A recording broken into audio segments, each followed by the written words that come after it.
Welcome to Beyond the Reiki Gateway, a podcast reserved for the spiritually curious. Journey further with Reiki Masters Kathleen Johnson and Andrea Kennedy through in-depth conversations, many featuring inspiring and intriguing special guests to enrich your unique spiritual progression. Hello, everyone. Kathleen here with another episode of Beyond the Reiki Gateway.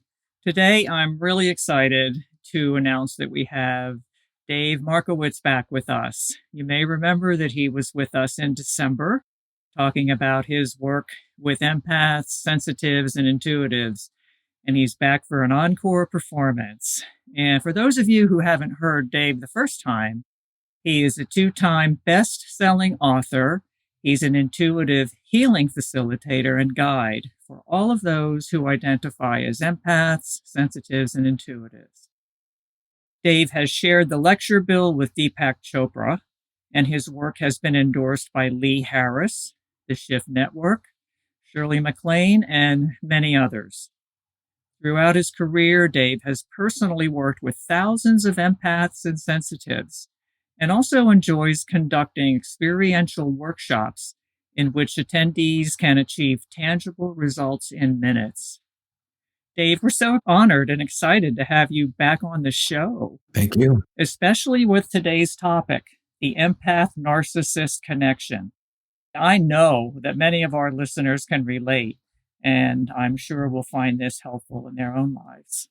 Yeah, it's good to hear. I hope that's true. And it's just great to see and hear you both, and anyone who's listening. Thanks for tuning in. I've been so looking forward to this meeting again and this conversation. So I guess really to get started, Dave, we hear the term narcissist a lot and also empath. And I think our listeners are probably pretty familiar with empaths and what that entails. How would you characterize a narcissist? How do we even know that we are in a relationship with a narcissist? Wow, great question. There's so many possibilities here. Narcissists, by definition, are pretty much all about themselves. They'll say they love you, but really what they're loving is what you give to them or what they're taking from you.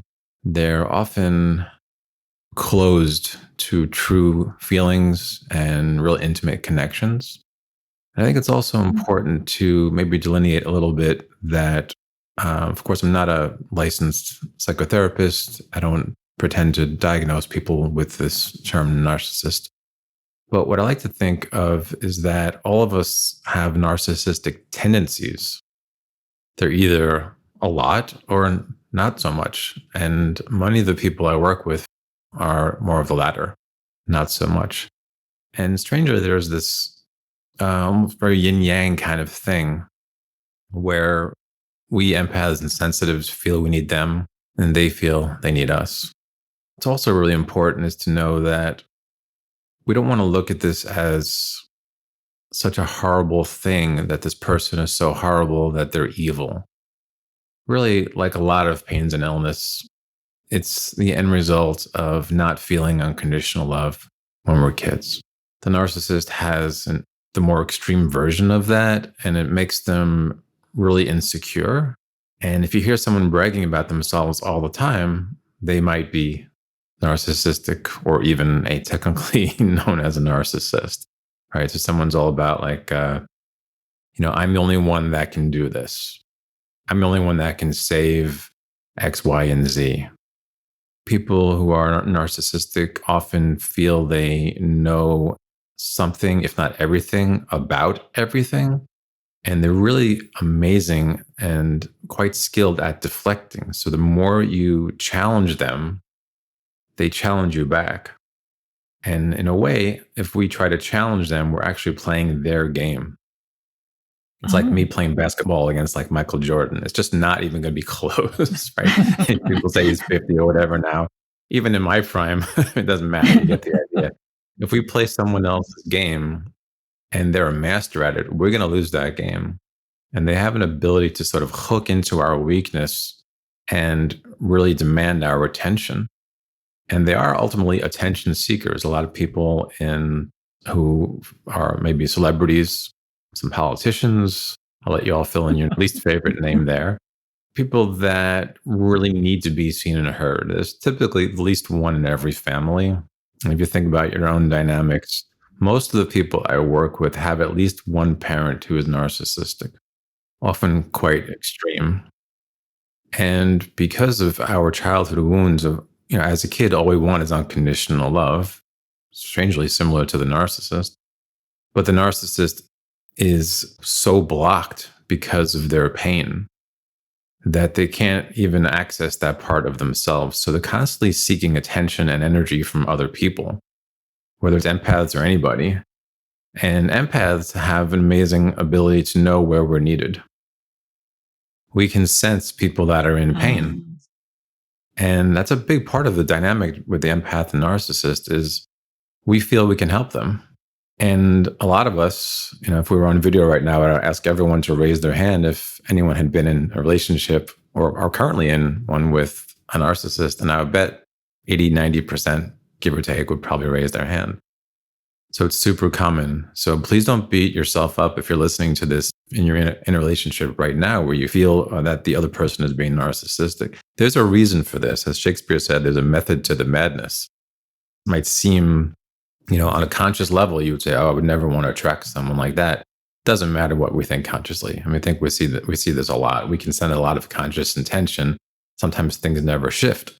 Why? Because the unconscious is saying, I don't want that to shift, right? It's very good at attracting what we're familiar with. So a similar kind of dynamic, if we grow up, let's say, with a narcissistic father, if we don't heal those wounds, we're going to attract narcissistic other people and potentially partners in our lives. It doesn't matter, male, female, trans, it's the energy we're talking about. Having been in a relationship with someone, I won't give the year span or anything. I don't need to out anyone here. But while I was in this relationship, I thought it was a pretty solid relationship. And she had so much going for her. She was really the center of attention, very attractive, extremely talented, could sing, could dance, could act, could draw, could paint. You name it, she could do it. Of course, I was drawn to that. After, a year, give or take, whatever, the relationship ended, we remained friends. What I didn't realize was I was feeling this need for her, this need for masculine attention, even after the relationship was over. Even while we were dating, she was in touch with some of her ex-boyfriends, which I wasn't super happy about. I know she wasn't dating them or anything like that, but still just a phone call here and there.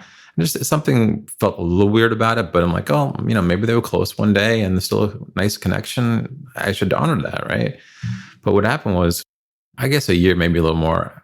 Oh, actually, while we were dating, everyone that met her were like, dude, she's a narcissist. And I was like, no, don't be ridiculous. I'm a spiritual healer. I'm not going to attract someone like that, please. So I really wasn't seeing it. We met up again, just, casual hang a year or two, whatever, after we officially broke up. And it didn't feel good. Something was very different in me. At minimum, I can't say what was true with her. And I remember after we said goodbye, I'm just sitting in my car and like, wow, what is it? What is this uncomfortable feeling? And I realized this is like my dad in female form. Oh. Energy was very similar. It was all about her. And I had been studying, while we were dating, I was studying a lot of tantric worship kind of thing. And I was like, worship the goddess, which sounds great and certainly has its place. But it also blocked me to seeing the true essence of that dynamic between she and I. So I had to really break down and say, okay, where is this common in my life? Which one of my friends, for example, how long ago, whatever. And I thought back, one of my best friends in college was a narcissist. He was like my dad, but a funnier version who knew about AC/DC and KISS, because what we spoke about during college.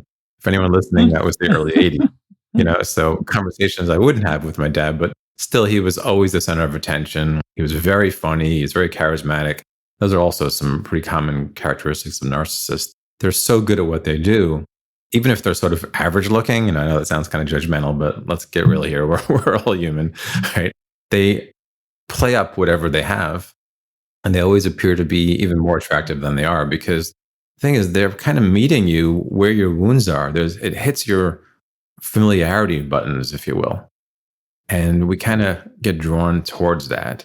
As empaths and healers, we think we can help them, so we stay with them. But meanwhile, we lose ourselves in the mix. It's really important to note that if this does happen or is happening, please don't beat yourself up. Again, this is an unconscious calling towards this kind of dynamic.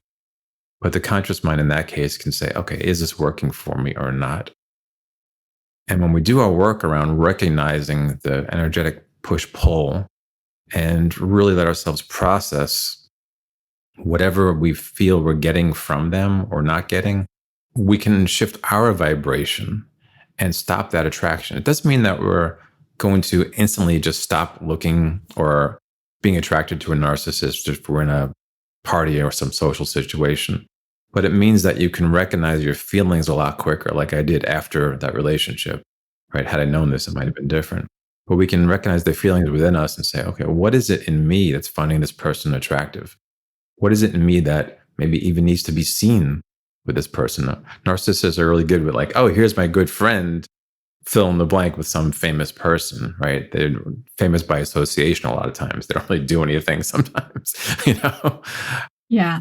Long answer, but I hope that's helpful.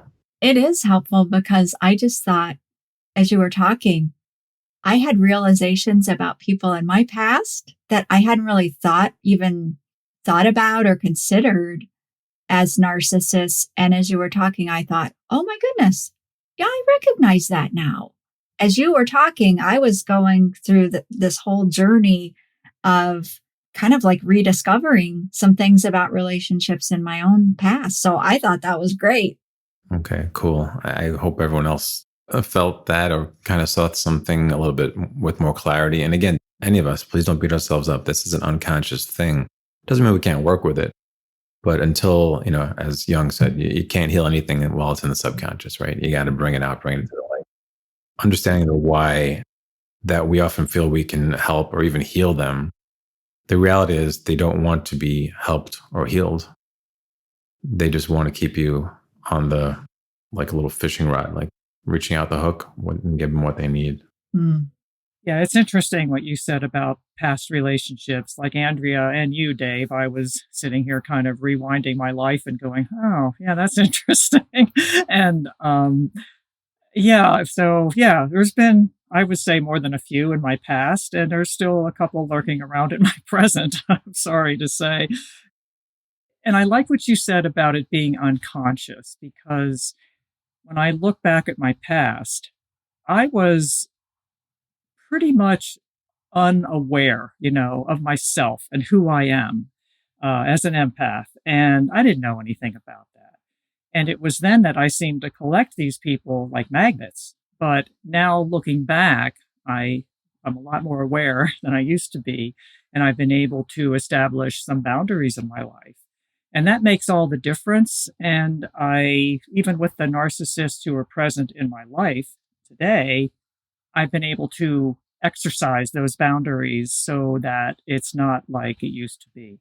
I'm wondering if you can speak to that a little bit, talk about the boundaries and how empaths can help themselves when dealing with a narcissist. Because sometimes narcissists are people we can't really cut out of our lives.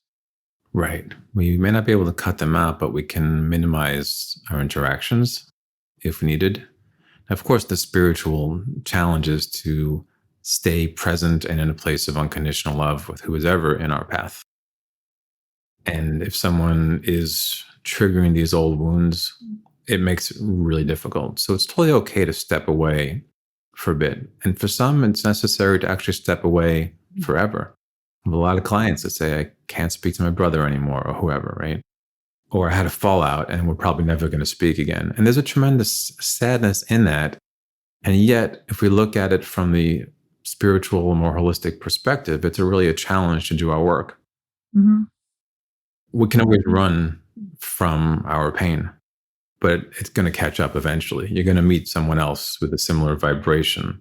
My mentor had a great phrase. He called it same partner, different face syndrome. Mm-hmm. Right? If you don't do your work, you attract someone with very similar Sometimes even the characteristics are the same. Some people say you marry your parents, right? One of both, right? Sometimes the characteristics are uncanny. Like, oh my God, my dad used to do that. Bah! You can kind of go crazy. But it is an opportunity for healing. So ultimately, you want to do your work. Now, a lot of times we feel that if I just had that one conversation, that one thing that could bring light to our dynamic with this person.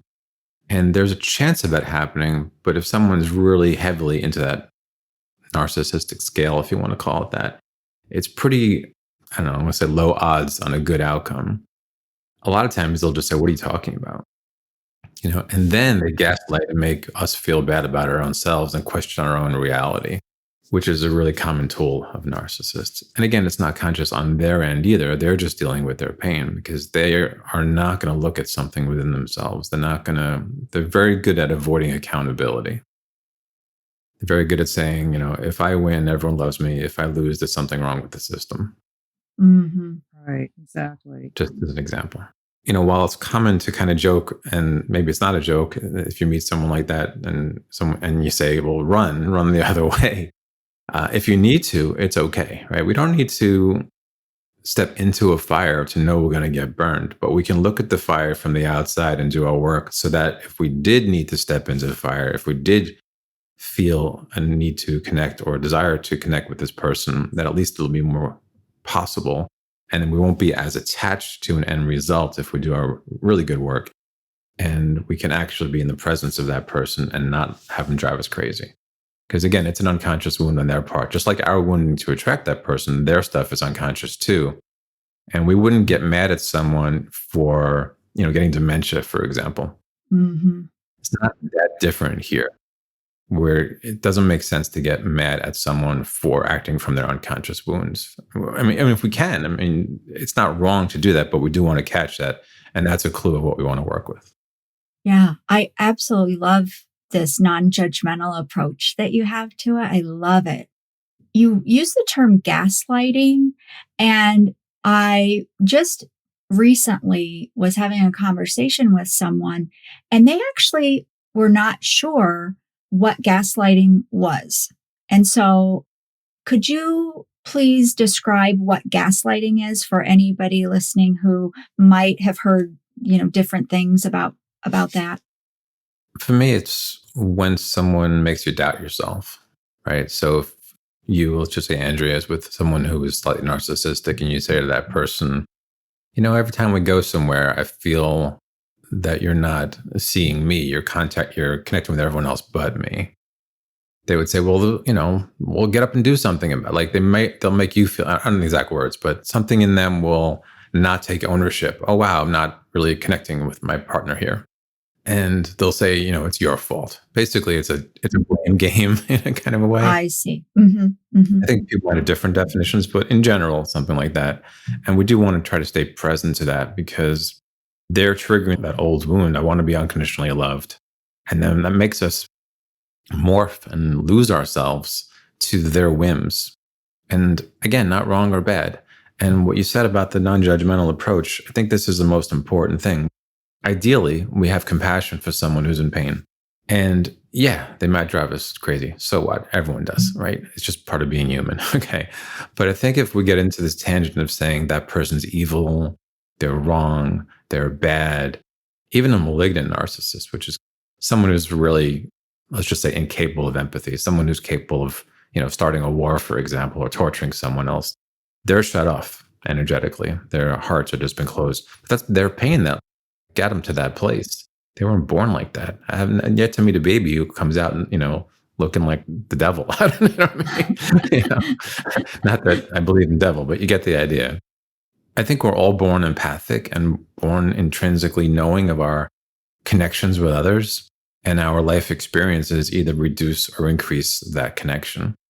And narcissist typically is an end result of not really feeling seen and heard. So they do anything to feel seen and heard. And we do too. All of us do it to some degree, whether it's, I'm going to wear the shirt today or whatever, or I'm going to write a book. It could be anything. But with a narcissist, it's never ending, and it causes a trail often of destruction in a way in its wake.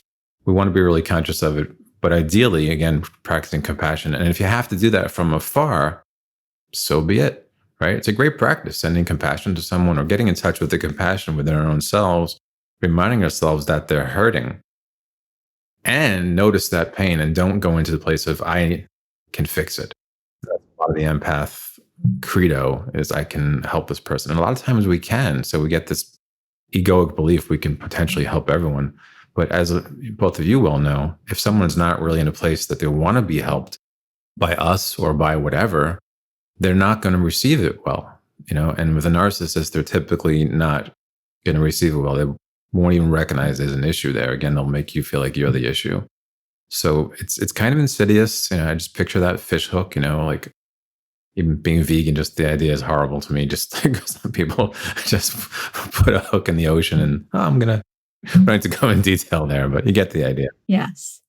Again, something to be super aware of, and an opportunity to really live from our hearts, like really live our message. A lot of times we've all been there, right? Someone's on the path, someone's spiritual, they identify as X, Y, and Z, and those are beautiful things. But when the crap hits the fan, we can not be so empathic and empathetic and really get into a place of hatred and anger for someone who might be exhibiting narcissistic tendencies.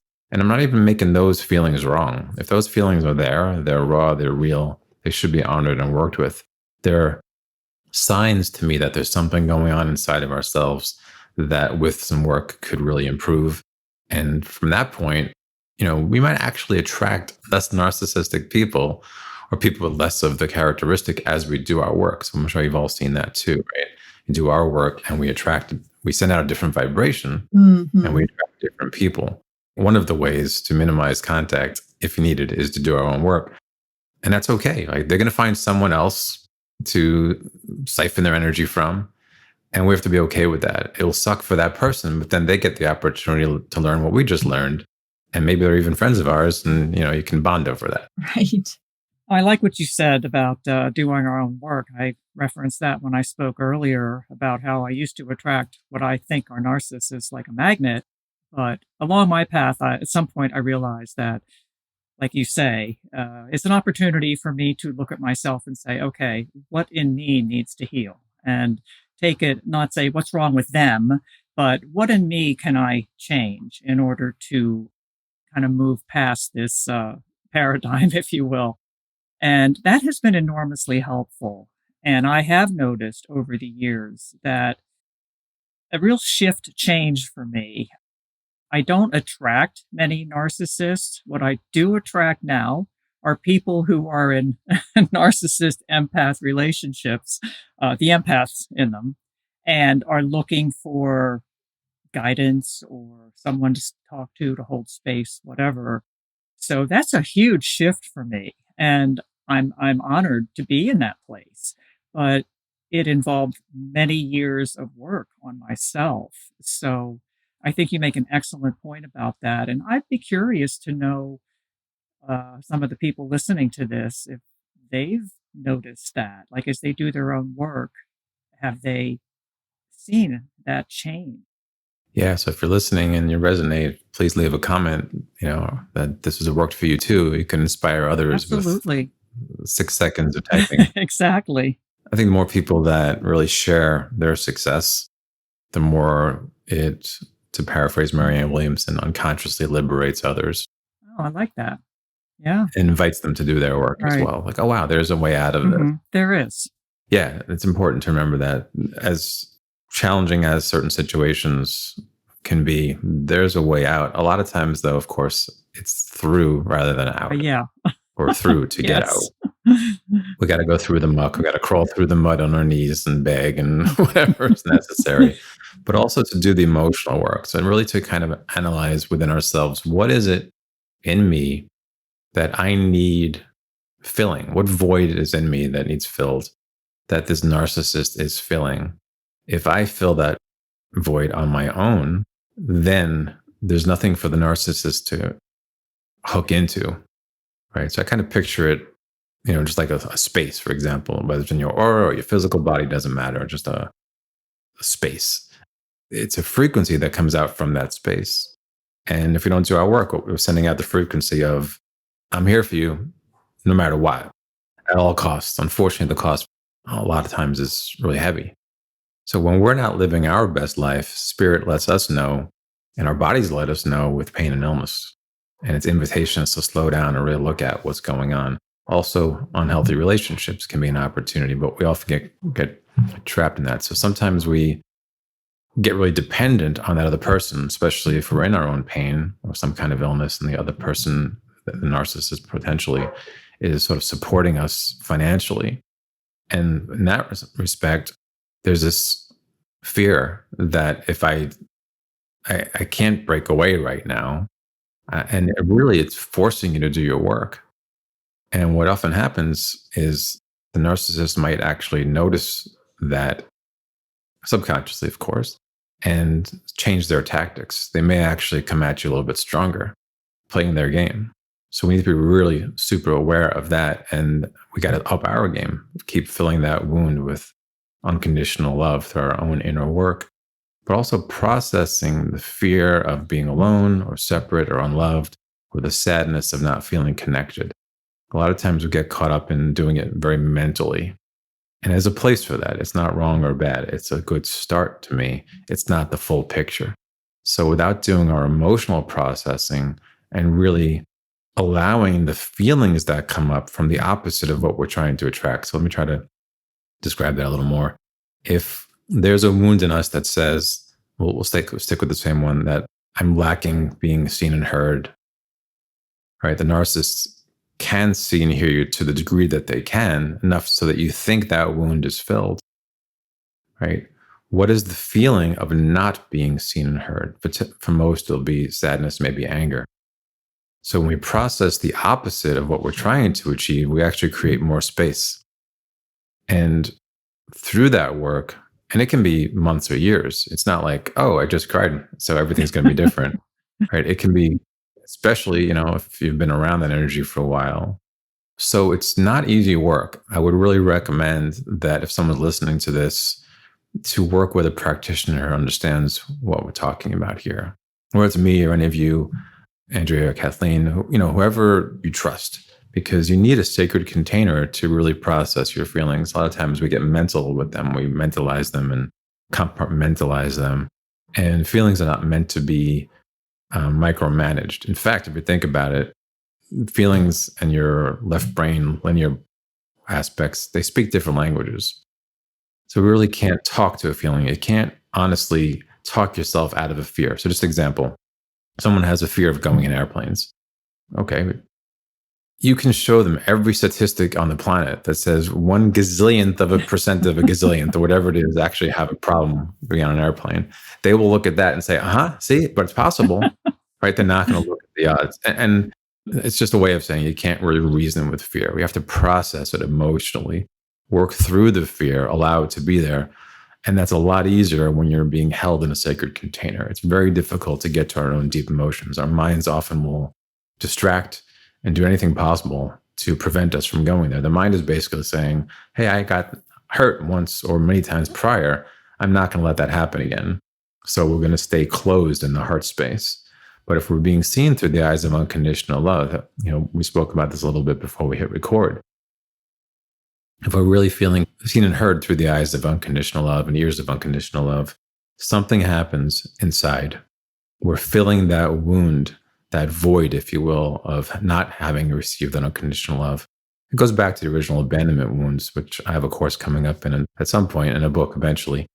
There are 4 main abandonment wounds that all of us experience often the first couple of years of life, and they tailor our adult experiences. And we often do things or don't do things to avoid getting into those woundings. And it makes sense, right? Why would we want to feel that again? So the mind does everything possible. So if there's a wound of aloneness, for example, we'll always want to be in a relationship. Mm-hmm. Makes sense. We'll always want to be connecting with people. And unfortunately, with the pandemic, our connections became more severed, right? People starting to come back to, connecting now. But for people that grew up with this, or became a big part of their formative years, teenagers, for example, having a lot of difficulty connecting with other people. One of my clients just told me she was like kind of babysitting, for her kid and all of her kids' friends, and they were texting each other in the same room. It's just how they communicate, Yeah. right? So Wow. for us being, or for me being over 50, I don't know about you two, but that's crazy, but missing an opportunity, right? How much miscommunication can happen through text versus in person, but they're shut down. And the pandemic didn't help that, obviously. So we want to be really careful and conscious of our ability to connect with people and what need is being served there. And if we're not getting that need met, how can we meet that ourselves and or through attracting really quality people who can see and hear us? And if you need to pay for that at first, so what, right? No one picks up a tennis racket and just starts playing like a pro. You learn from someone else who's better at you, right? Or learning a language or learning an instrument. We need to learn this ideally through someone who's been there, right? And share our knowledge and wisdom with each other in whatever way possible. So if you're listening to this, just a recommendation, just what I've seen work and not work. And I think that's maybe the best way to put it. It works a lot better to do our deeper work, our emotional work, when we're being held like that. And it can be, virtually too. It can certainly be online. The energy knows, it goes where it needs to go, and we just need to feel it. And from that place, we can do the deeper work. And that's the real challenge with an empath-narcissist relationship, is creating space where we can give ourselves what we need. And then the narcissist sometimes will just kind of taper off. Like I said earlier, sometimes they increase their game, if you will. But a lot of times, if they see that their game isn't working, eventually they taper off. And then it becomes a more natural breakup, as opposed to what we often fear, which is a horrible breakup, especially if there's financial dependence there. Yeah, that's a whole nother layer. It's very different if you're in a committed relationship, like maybe a marriage that's gone on for decades, versus just a friendship. The dynamic is hugely different. But wow, I very much agree that having an objective and knowledgeable person to work with, I think that is really valuable for people as they navigate what might be better for them, to choose. So I'm all for that, Dave. But can people do some things, on their own as well, or if they're just coming to realize that their significant other or a meaningful relationship that they are in, if they're just waking up to this dynamic, are there some things that they might do for themselves? Definitely. Well, any self-care is going to be helpful. You're sending out a different message when you're doing even some self-care versus completely being there for someone else. You're honoring your own self. And I think that goes a long way as well. As far as another part of it, like making that decision, is this something I want to stay in or not? For me, those kind of decisions can't be made from level of mind. I think Einstein said you can't fix a problem that you created on a level of mind. So if you created it, maybe even unconsciously, but you created the relationship. So there's typically, blinders that we're all wearing that don't really let us see, feel, and know our deepest truth. When I have a major decision I need to make, whether it's buying a car or moving, for example, when I got the message to move from New York to Portland when I was 45, this was a psychically, divinely inspired message. And I, of course, said, no way, being a typical New Yorker, like nothing else exists but New York. Mm-hmm. And then I ran into a friend I still remember on 23rd Street. My friend Joe, he's a shaman, and I hadn't spoke to him in a while. And he goes, like, hey, I heard you moving to the West Coast. I'm like, how'd you know? He goes, I don't know. So you got all these clues. Sometimes other people provided us the clues. But even with that, I let myself meditate pretty consistently for several days in a row. I really wanted to get out of mind as best I could to really receive the deeper guidance on my own. And even the best channels often need a few moments to kind of get in the flow or more, right? So the mind is very tricky and very good at what it does. It's sort of a little narcissist in our brains, right? Yeah, absolutely. That we have to work with. So doing that inner work often requires accessing it. And if you're not in a position to work with someone, or even in addition to, the more inner awareness that we can bring to consciousness, I think the better our chances of really anything is going to be. Sometimes I meditate and say, what should I make for dinner? I mean, sometimes that, but I'm joking, but what I'm trying to point out, hopefully well enough, is our conscious minds are always coming from our wounding until they're not, right? So there's a path to make that happen. And a lot of our choices are really not choices. They're coming, like we said earlier, to fill the abandonment wounds that we often feel when we're first born, et cetera. So to really remember that, right? Socrates said, I know nothing but the fact of my own ignorance, right? The more the Dave part of me, the inner Dave part of me can remember that, the more I can recognize and listen to the mind, but not necessarily adhere to its thoughts. I can constantly, ideally, or at least consistently, remind myself that what I know in my mind is an end result of what everyone else has taught me. And it may or may not be true, and it may not even be good for me. So to access that deeper truth, I think that's a big part of the deeper work also. And that can be emotional as well. We might get in touch with these layers of sadness around, wow, who have I been? Or who the heck am I? Right? I have a lot of clients that say, who the heck am I? And I think it's a good question. A lot of times we get caught up in this very Western idea of you have to make something of yourself. You have to be on your mission, et cetera. What if your mission is just to be loving no matter where you are? It's a possibility. In fact, I'd say a pretty strong possibility, right? And that's a mind-generated reality. And those typically don't lead to joy and happiness. Maybe temporary, right? When we get that promotion or get that car or get that relationship or whatever it is, there's an initial joy there, sure. But if that's coming from a level of mind, it's going to be temporary. And then the mind is always searching for its next hit, if you will. All right. So again, kind of trying to work past that, going beyond that. And one of the advantages of working with someone else is that someone else can typically see what's going on within us better than we can see on our own. I had really, I'd say big names, if you will, reach out to me when I first started doing this work. And my first reaction a lot of times was, wait a minute, you can't do that. And I remember one just said, what made you think I could? I thought that was really powerful. It really stuck with me.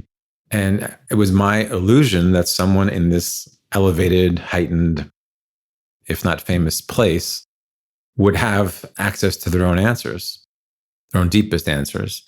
And they said, no, it's beyond my conscious knowing. How am I, what I mean? So it really reminded me, like, if that person can say, I don't know, I can say, I don't know. In fact, I did this in a course recently in the chat room. I said, what are the 3 most powerful words you can say to anyone? So a lot of different options. Not one said the following, which I think I already indicated, was I don't know. Mm-hmm. Just the ability to say I don't know creates a space to know. It creates a space for spirit to infuse us with that wisdom. And that's the part under mind, right? Our spiritual selves, our body, wisdom, et cetera. Lots of different names, lots of different layers, but all of them are beyond mind, which is, I think, what your original question was like a half hour ago. Perfectly okay. I frequently say, I don't know.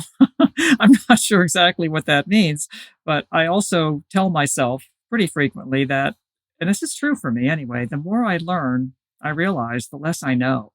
And that is so true for me. I love to learn and I'm always learning new things, but every time I learn something new, it just brings it right home to me how little I really know.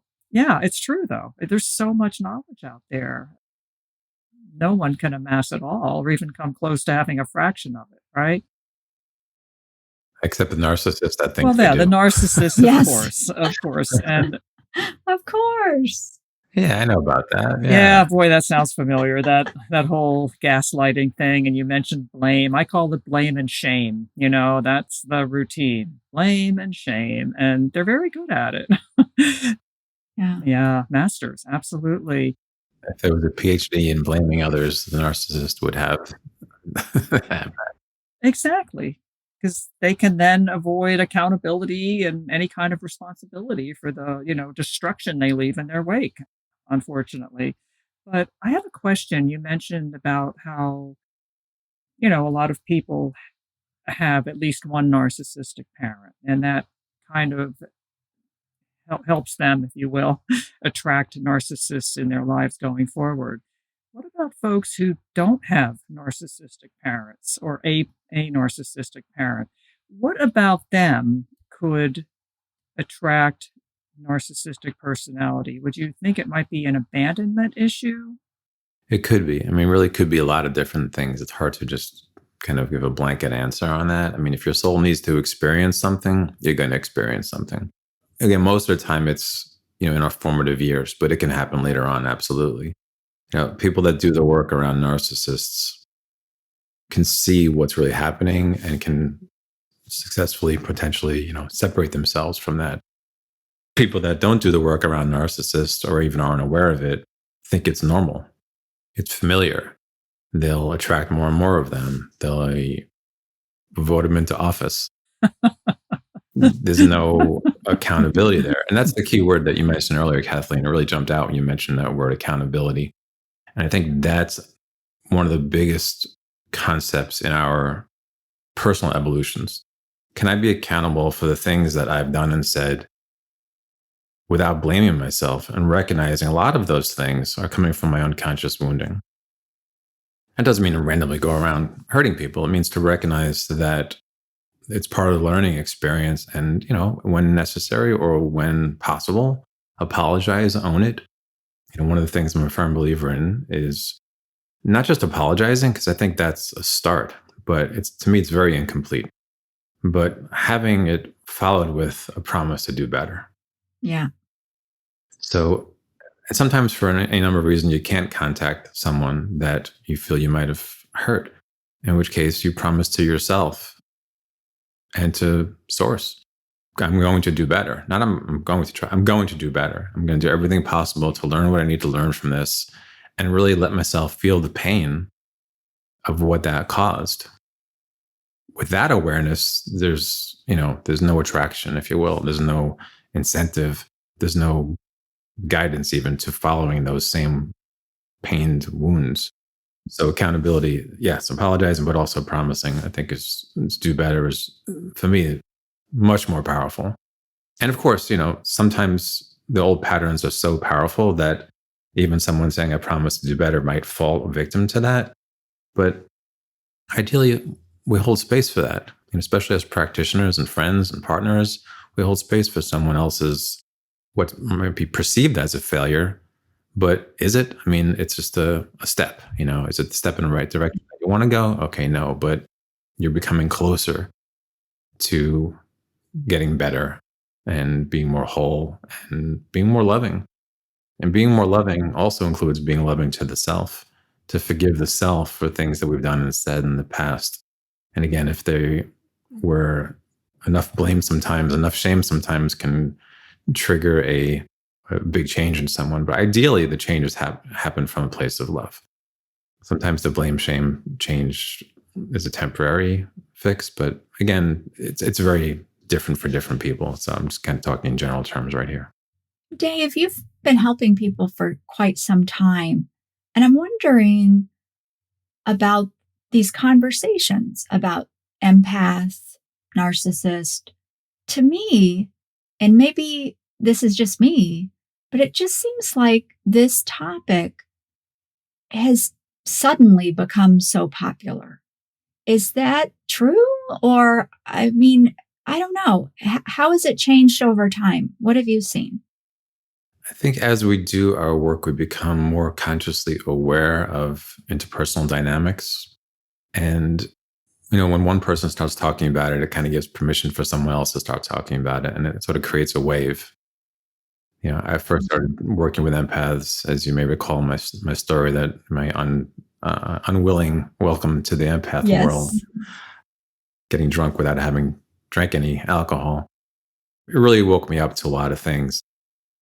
Well, prior to that, I really wasn't conscious of the whole concept of being an empath, even if I was one my entire life, right? So that awareness had to come. And then all of a sudden, as you may recall, all my clients changed. Like I just became the empath magnet, if you will, the go-to guy for them, for all things empathic. And meanwhile, I'm just really learning what that is myself. And that's fine because I was able to intuit what to do and what to say and how to be and what kind of exercises to do. And like you mentioned, those are in my book, about doing our own personal healing around our empathic abilities and being able to stay present to what's true for ourselves, be the best versions of ourselves that we can be. So as time has gone on, the empath word is getting more and more play, if you will. It's trending, if you will, Right. to use that, a social media term. I'm so tired of social media personally, but that's another story. I know. Me too. Hashtag empath, right? Yeah, basically. So that became more and more popular, and now a lot of people are teaching about it, just becoming aware of it, and that's a beautiful thing, right? That's as things become more conscious, we can work with them. And also narcissism in the same respect. I mean, sure, it was probably a very popular topic in college courses and in psychiatry, but a lot of narcissists don't go to psychiatrists or psychologists or social workers or whatever because they feel they know all the answers already, right? So it's just part of the dynamic. So it's not even like we can meet them and discuss with them. There's the joke about the narcissist that finally went to the social worker or whatever it was, and the social worker or the psychologist has taken some notes, and the narcissist says, "Oh, you're writing a book about me?" So they're not really there to get help. They're there for more attention, right? And Yes. sometimes they might go because that's a place where they can go get attention. A good psychologist might see that and try to, determine how open they are to discussing what is. And sometimes not. Sometimes you just let them vent if they even show up to begin with. So yeah, it becomes part of collective consciousness, becomes more well known, like a lot of things, and then we just ideally get good at it. Unfortunately, what I've seen a lot of times is phrases and concepts get watered down the more people are using it. But you know what? If some bit of good is happening from it, even if it's not great, so what? It's a step in the right direction. Everyone's going to have their part in that. Yeah. Dave, we were talking about how sometimes you have to walk away. And so we're talking about from the empath's point of view here about making changes. And we've really focused on that. And I know we can't change the other person. I totally get that. But what is the future of a narcissist? I mean, do they ever really... Do they get help? Do they just live their whole lives like this? And we're just kind of reacting and saving ourselves from them? How does this work out? Yes to all of the above, right? Some will stay narcissistic for one or more lifetimes. And eventually, I think, just like a lot of us who might not even identify with that term, we wake up from pain and illness. Life happens and shakes us out of our stupor. And I believe something has to pierce the armor. So in other words, the empath has some armoring, and understandably, the narcissist has a lot more typically. Something along the route, somewhere in their soul's journey, something or someone is going to break that armor. And then they're going to actually have access to everything underneath it. Mm-hmm. And if that happens, now or 10 years or 10 lifetimes from now, it is what it is.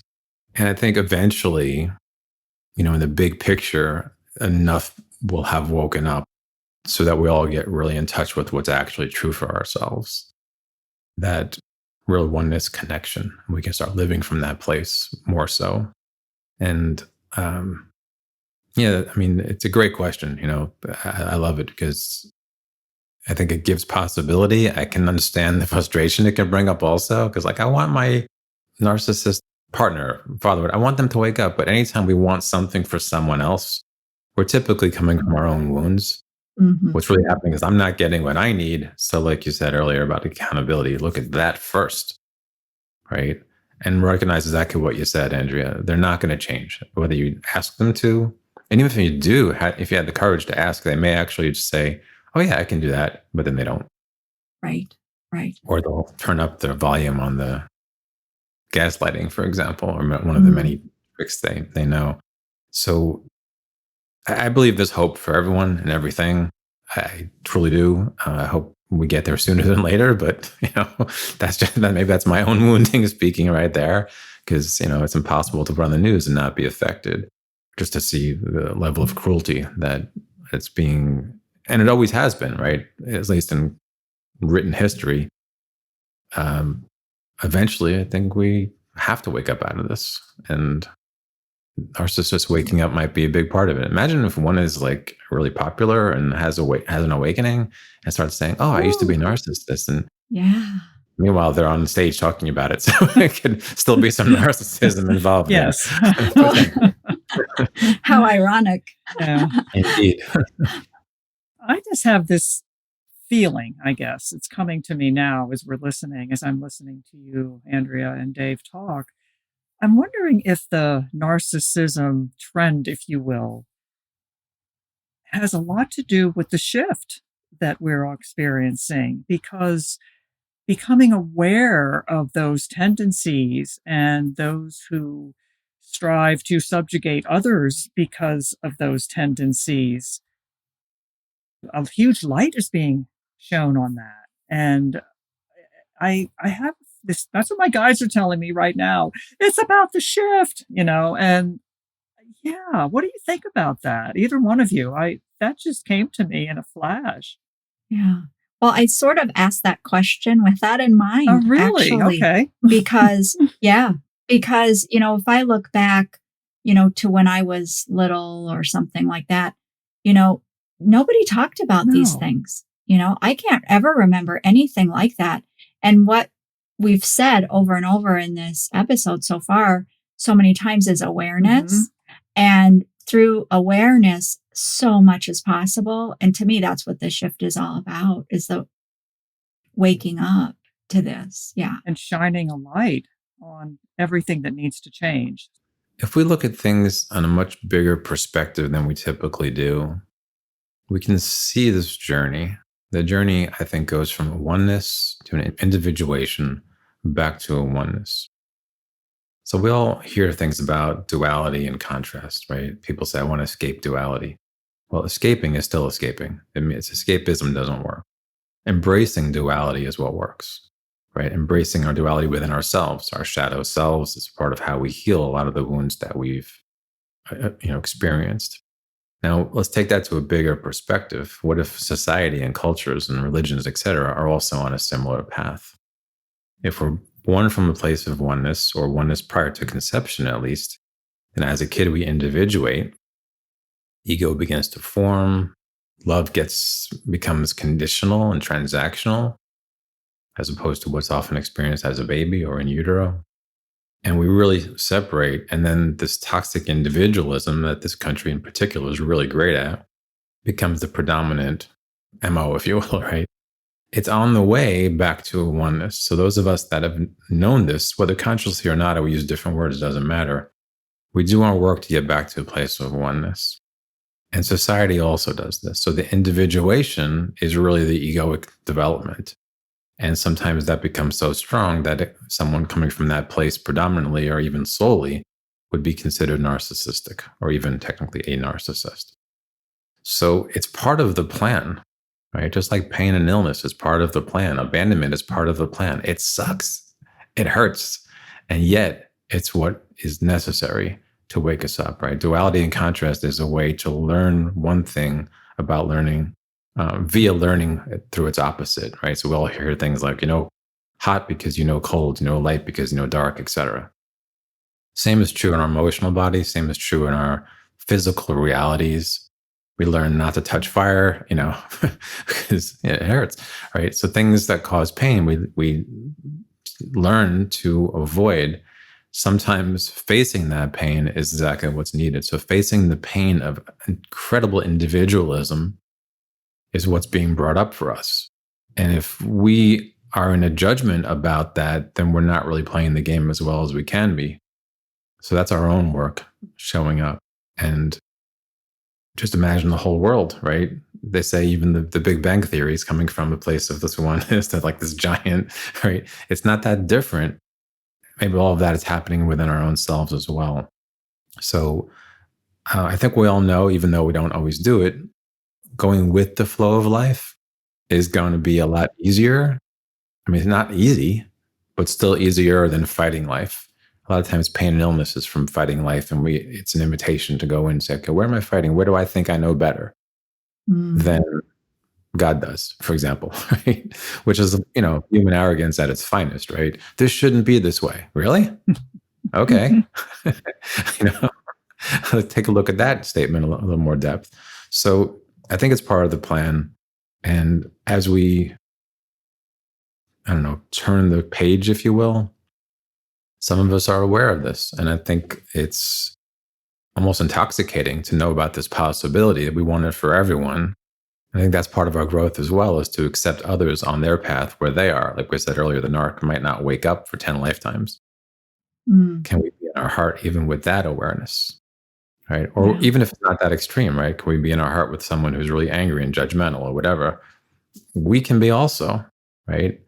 And it's not wrong. It's not bad. We learn about love by learning about the opposite of love, right? Anger, fear, sadness. And yet our intrinsic nature is love. That oneness is a part of us. It's underneath all the wounding. So the work is to sort of delayer, right? So if I can put a little more tangible image on that, every wound that we have creates some kind of protection around the heart. And these protective layers layer upon each other, right? And even in the physical world, if something's really thin and really malleable, if you have a whole bunch of it, it's going to be a lot thicker, less malleable. So these woundings create almost a suit of armor around our tender hearts that just want to love and be loved and be happy and giddy and accepting of all, right? But it's hard to access that. So our work is to dismantle those layers. And sometimes those layers is judgments of others, anger at others, anger at a parent who is narcissistic. I didn't get the love I wanted, damn it. Well, you and everyone else, and that's okay. It's part of the gig. It's part of the game.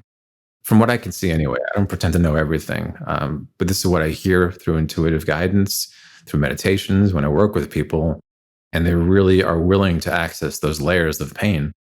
Incredible changes in their life.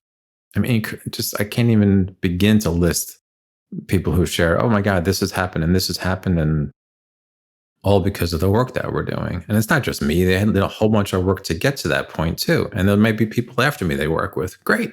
Let's all do the work, right? But let's also accept the path. And maybe the more narcissistic someone is, the more we get angry and judgmental about that, maybe that's saying something about ourselves, even more about that person, or even more than that other person. Again, the invitation to go in and really own it, accountability. And I will keep going back to that. So I really feel that all three of us know that conversations go where they need to go. And I need to remind myself that it's okay to repeat, because some people are just going to fast forward. And that's okay. At 45 minutes in, at 55 minutes, and they may miss something earlier. So, and also if you're hearing it for the third time, whatever, it's okay. But that personal accountability to me is everything. It is. It is. Own who you are. We have anger. We have sadness. And it's normal. It's not wrong. We don't want to talk ourselves out of it because it doesn't work anyway. We end up just pushing the energy down, but it's festering inside, often creating blockages and pain. So I think keeping that big picture awareness in mind is super important, for me at least, and for a lot of people I work with. Recognize there's a place, there's a rhyme and reason, there's a why for everything that's happening, everyone that comes into our life and everything that's happening on the planet. It's not necessarily fun, but okay. I mean, it is what it is, right? It is an adventure for sure. Not always fun, but oh my goodness. Not at all. Dave, this has been amazing. And I would love for you to tell our listeners how to contact you. Sure. The easiest thing is my website, which is my name, Dave, Dave, Markowitz.com, Markowitz. All the information is there. Our past interviews are on there. On the media page, there's a lot of other interviews and talks. There's a blog page, a lot of free information. There's a free download of the first chapter of my more recent book. A lot of people, do that just to kind of see, is this going to work or not? But even so, if you think about it, how much does a book cost these days? Even the biggest books don't cost a lot, right? And if you read 500 pages, not that my books are that long at all, but if you read 500 pages and you get one morsel of goodness out of it, to me, that's a really big success. So whatever it costs, so what? Everyone can afford an ebook, right? It's less than $5 on my website. And you can learn a lot, right? And then bring that out into the world, right? It's not just about the learning. It's about modeling and exhibiting that higher vibration So a lot of that is on the website and easily available. Of course, I do private sessions. I do a lot of group work. I work with the Shift Network. We had about 300 people in the last class, and it was pretty amazing. It was just a really beautiful experience. A lot of people had some pretty major shifts. And it was only 7 weeks, Wow. really 7 sessions over 7 weeks. Right? So, a lot can happen. If we're truly ready to do the work, I really believe a lot can happen. And the other part, I'll just touch in real briefly. I'm just kind of getting a reminder.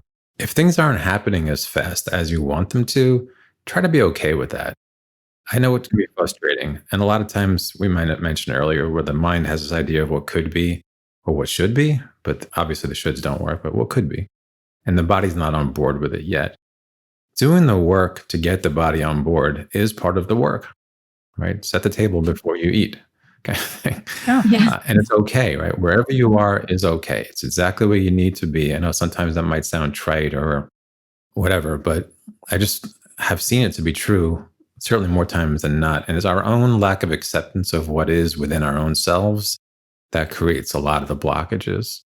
So let's accept where we are. And strangely, like we said earlier, by saying I don't know, allows information to come in. By accepting that we're not quite healed, allows other information that will let us get healed to come in. Maybe it's a different book. Maybe it's, a lot of people find me, they feel like these empathic transmissions that we spoke about in the earlier interview are why they've had, pain and illness for so long. And a lot of times that is true. But without knowing that and knowing how to work with that, you're kind of stuck. So a lot of people find me like, oh my God, this is the X factor. This is what I've been looking for 30, 40, 50 years. What an honor to be a part of that. So if you go to the website, you'll see a lot of things. If it resonates, great. If it doesn't, that's okay too. Maybe look at it again in 6 months or 6 years or never. And it's totally okay. So just from a place of acceptance, you open to all of the beauty of the universe. That was the message I just got. So try that on. Okay. That's beautiful. Great message. Absolutely. Dave, thank you so much for coming on the show again. It's always a pleasure. And I know our listeners will agree. Thank you. Greatly appreciate it. Yeah, it's been great, Dave. We're all in this together. We thank you again for joining us. And of course, we invite you to join us next time as we journey beyond the Reiki Gateway with Kathleen Johnson and Andrea Kennedy.